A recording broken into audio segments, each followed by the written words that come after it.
Hey there, navigators! Today the portal is opened up on the wood pile. Let's see what Mr. C's doing to make all that noise. Hey, Mr. C, what you doing? What you up to? Well, Miss Casa, I'm actually using a wedge to drive the wood apart. Let's take a closer look. So, Mr. C, I would think you would just use an axe to split this wood. Why are you using wedges? Well, it takes a great deal of force to split a big log like this open. And if you look at my axe blade, you'll notice that even though there is a little wedge on the end of my axe, it's not quite as long as this wedge that I'm using right now. And you see, the way simple machines work is they trade distance for effort. Meaning, the longer something is away, the greater you're able to make your force with less work put into it. So I can use less work of hammering this down and down and down, and as the force goes down, the wedge actually spreads it out and causes this crack that you see here right now. A few more light taps will actually split this log open. Watch. Oh, let me get out of the way.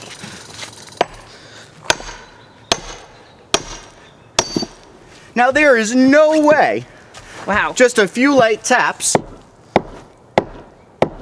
without the wedge would do anything. So, next up, we can try to actually split individual logs off. And for that, we're gonna use our axe wedge.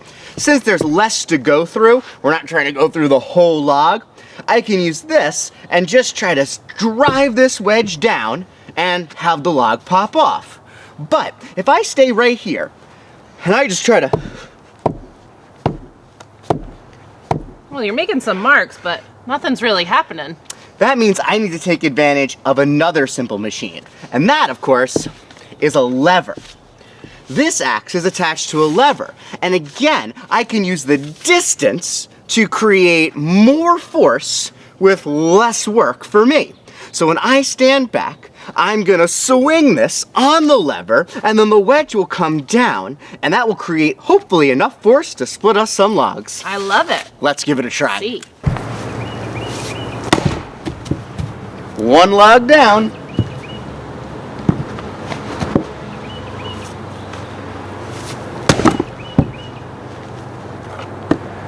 So again, navigators, if I tried to do this really up close,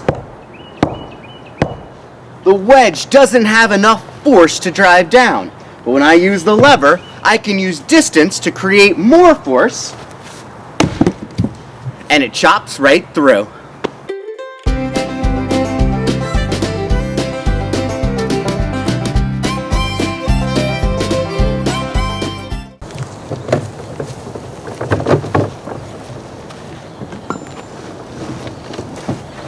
You know, Mr. C, picking up all this wood, we're going to take advantage of another simple machine. This one's called a wheel and axle. On our wheelbarrow, we have two wheels, one on both sides, connected by an axle that holds them in place.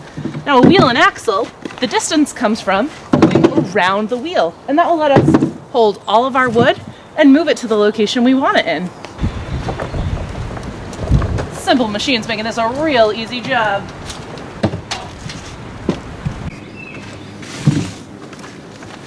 You know, Mr. C, there are three kinds of simple machines that we didn't even get a chance to talk about today. The screw, the pulley, and the incline plane.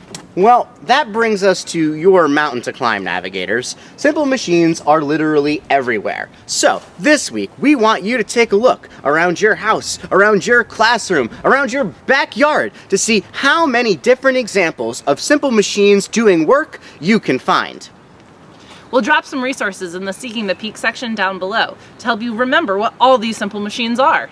And remember, navigators, there's lots of ways you can share your work with us. Pictures, videos, slideshows, you name it. We can't wait to see what you found.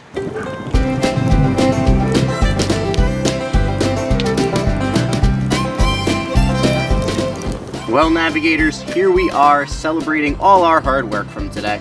We hope you found lots of simple machines around your house. Can't wait to see what you found.